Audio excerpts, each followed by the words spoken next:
Advanced grammar. Introduction. Consider these facts.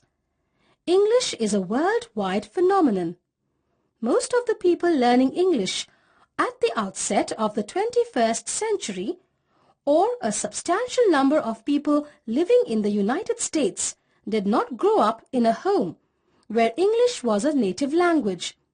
Also, a substantial number of us did not grow up in homes where English was the native language, but it was spoken in a non-standard manner. Many of us are approaching English as a second language, or almost as if it were a second language. Consequently, we study English grammar to understand the way the language works. English is a very flexible language, continuously changing. However, English requires some standard practices. Standardization facilitates effective communication, especially written communication. If we fail to utilize universally understood standards, we risk splintering our language into dialects. Adjective. Adjectives describe or give information about nouns. The form of adjectives does not change. It does not matter if the noun being modified is male or female, singular or plural, subject or object. Some adjectives show that somebody thinks about something or somebody. Nice, horrid, beautiful, etc. Example: Merlin was beautiful. Adjective usage. Adjectives can be used to give your opinion about something. Good, pretty, right, wrong, funny, light, happy, sad, full, soft, hard, etc. Example: She is a pretty girl. Adjectives can be used to describe size: big, small, little, long, tall, short, same as, etc. Example: the big elephant or the short pencil. Adjectives can be used to describe age.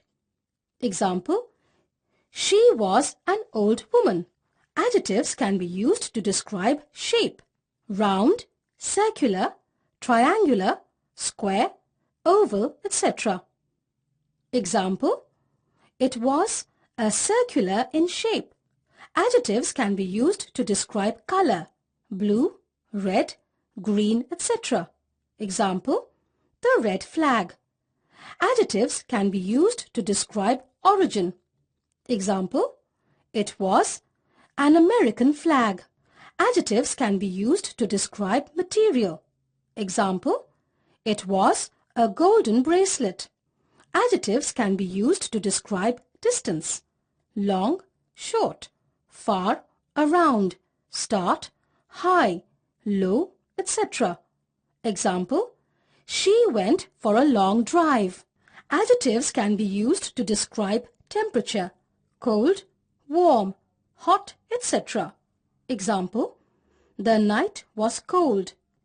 Adjectives can be used to describe time: late, early, bed, nap, dinner, lunch, day, morning, night, etc. Example: He wakes up early in the morning. Adjectives can be used to describe purpose. Example: She gave them a traveling bag. Comparative adjective. When we compare two things or people, we look at what makes them different from one another. Examples: 1. The giraffe is taller than the dog. 2. A jet is faster than an aeroplane. Possessive adjective. Possessive adjectives are used to show ownership or possession. Examples: 1. I own this scooter. This is my scooter. 2. You own this book. I presume it is your book. Superlative adjective. The superlative is used to say what thing or person has the most of a particular quality within a group or of its kind. Superlative adjectives normally come before any other adjectives. Examples: Everest is the highest mountain in the world. High is a short one-syllable word. 2. Arguably, Rome is the most beautiful city in the world. Adverbs. Adverbs can tell you where, when, how, why, and to what extent something happens. They are often formed from adjectives or nouns by adding the suffix ly, li. To form an adverb from adjectives ending in y, change the y to I before adding the ly. For example, angry becomes angrily, busy becomes busily. To form an adverb from adjectives ending in e, drop the e before adding the ly. For example, feeble becomes feebly, true becomes truly.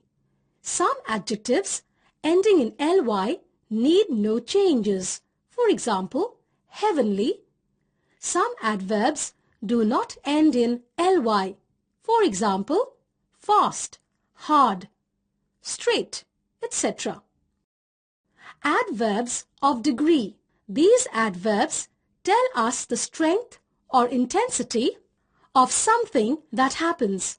Many adverbs are gradable. That is, we can intensify them. To do this, we use adverbs of degree. These include adequately, almost, entirely, extremely, greatly, highly, hugely, immensely, moderately, partially, perfectly, practically, profoundly, strongly, totally, tremendously, very, virtually, etc.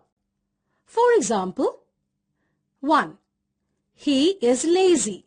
He is extremely lazy. In this sentence, extremely shows us how lazy he is. I think he is wonderful. I think he is absolutely wonderful. In this sentence, absolutely shows us how wonderful he is.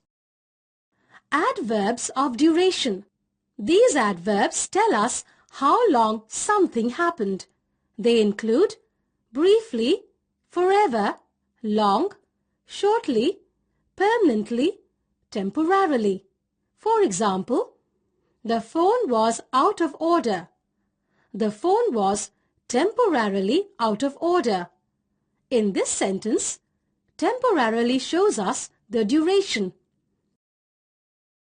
Adverbs of frequency. Some adverbs tell how often something is done.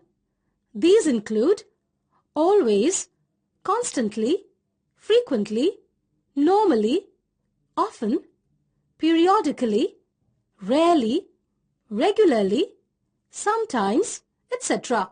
For example, I pay my rent every month. I pay my rent monthly.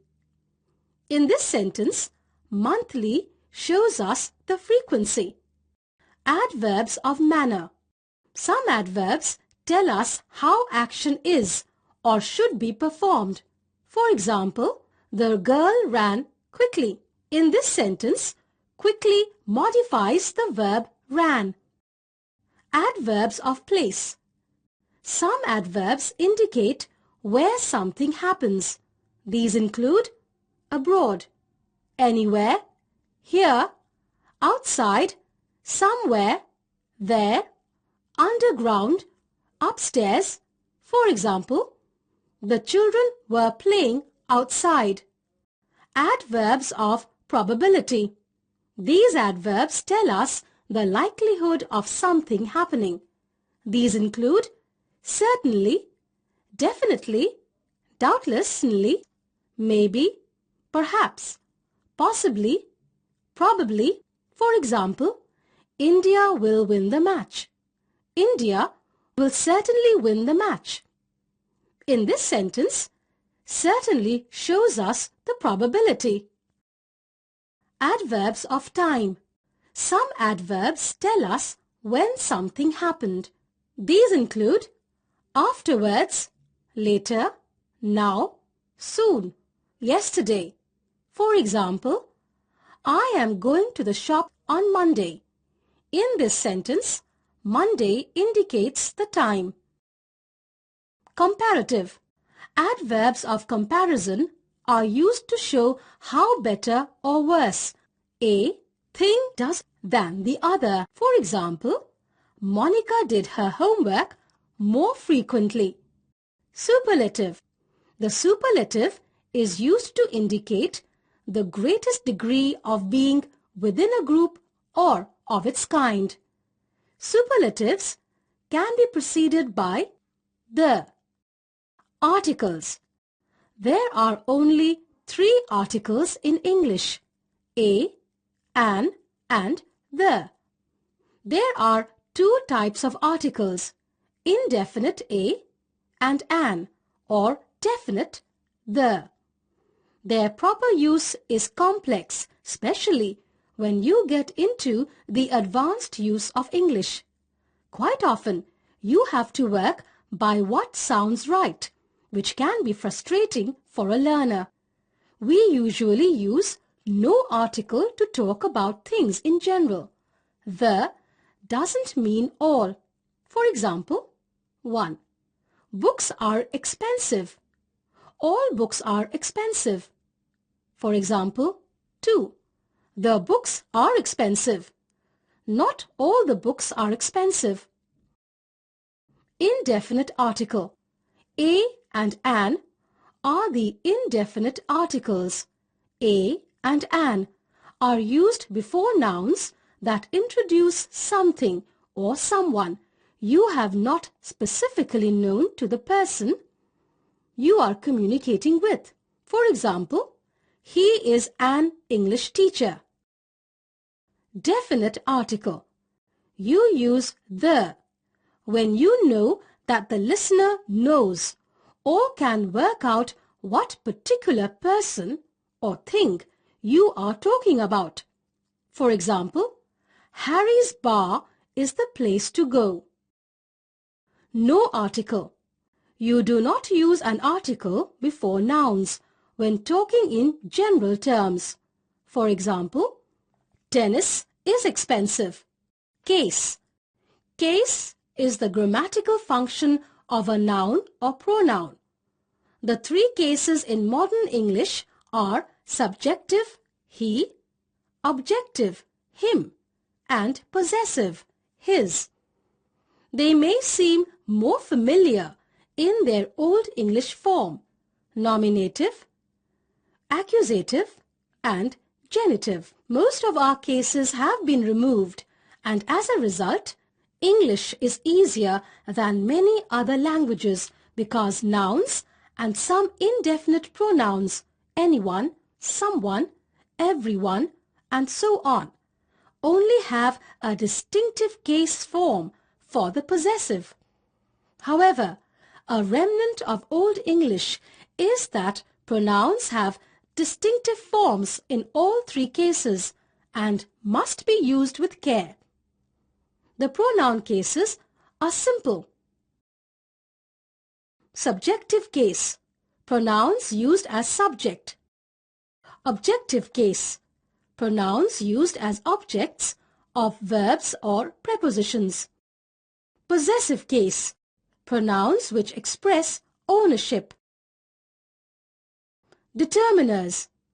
Determiners are used in front of nouns to indicate whether you are referring to something specific or something of a particular type.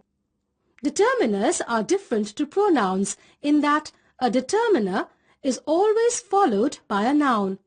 Therefore, personal pronouns I, you, he, etc. and possessive pronouns mine, yours, his, etc. cannot be determiners. Specific determiners. You use a specific determiner. When people know exactly which thing, things, or person, people you are talking about. The specific determiners are the definite article, the demonstratives, this, that, these, possessives, my, your, his, her, its, our, their. For example, the black dog is outside the building. These games are a lot of fun. Your train was late. General determiners. You use general determiners to talk about people or things without saying exactly who or what they are. For example, do you know where there is a post office? My brother never does anything good. There is little money. We can't buy a lot of expensive food. Participles. A participle is a word formed from a verb that can function as part of a verb phrase. For example, has been or independently as an adjective. For example, working woman. There are three forms of participle: the present participle, the past participle, the perfect participle. Past participle. A past participle indicates past or completed action or time.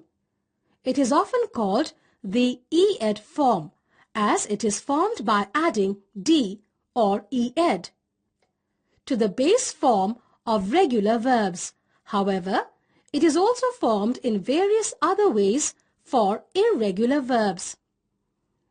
It can be used to form a verb phrase as part of the present perfect tense.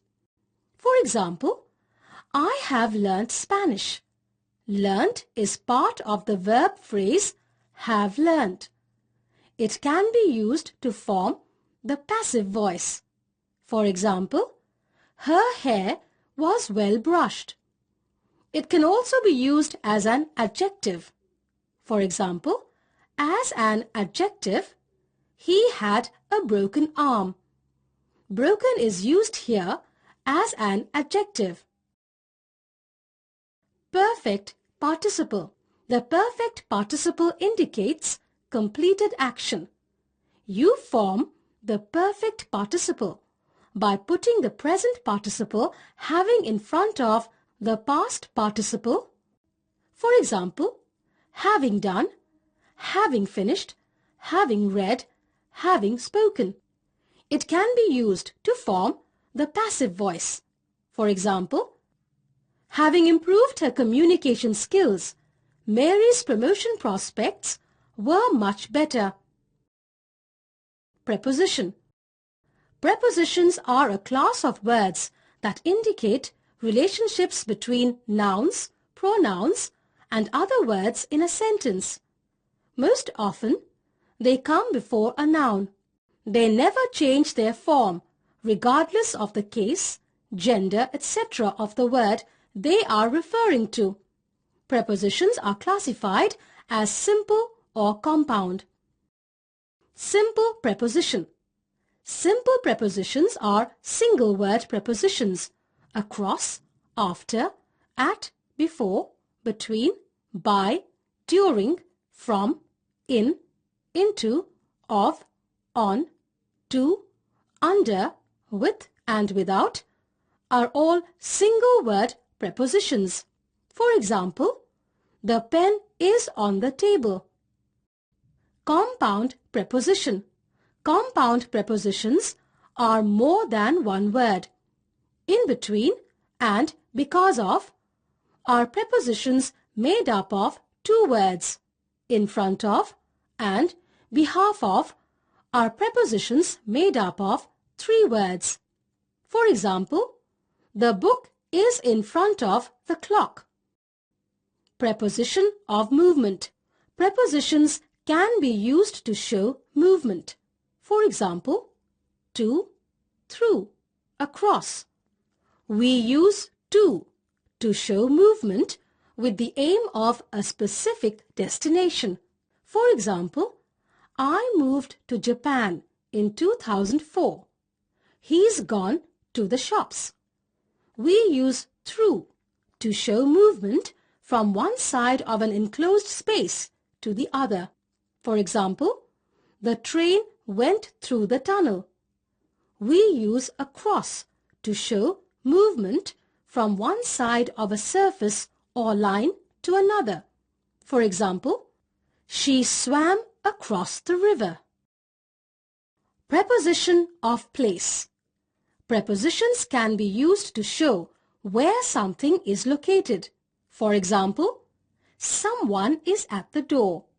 They are waiting at the bus stop. I used to live at 20 Ramson Street. Preposition of time. Prepositions can also be used to show when something happened. For example, I start work at 8 a.m. My birthday is on Friday. I started this club in 2001. Direct speech. Saying exactly what someone has said is called direct speech, sometimes called quoted speech. Here, what a person says appears within quotation marks and should be word for word. For example, she said, "Today's lesson is on grammar," or "Today's lesson is on grammar," she said. Indirect speech.